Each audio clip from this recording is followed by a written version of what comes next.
How to turn off active status on Instagram. Hey everyone, welcome back to our channel. In this video I'm going to guide you on how you can turn off active status on Instagram, so make sure to watch the video till the very end. Now if you want to basically turn off active status on Instagram, open up the Instagram application that you'd be able to find here. Simply come to the profile page by tapping the profile icon from the bottom right. Then tap on the three lines option located at the top right hand side.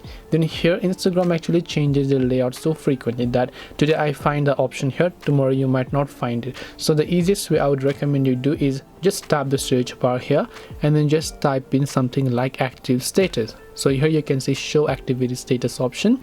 Now you can just tap on show activity status, and all you have to do is, if this is turned on, you just have to make sure to turn them off to turn off your active status. That's all it takes to turn off active status on Instagram. Hope this video was very helpful.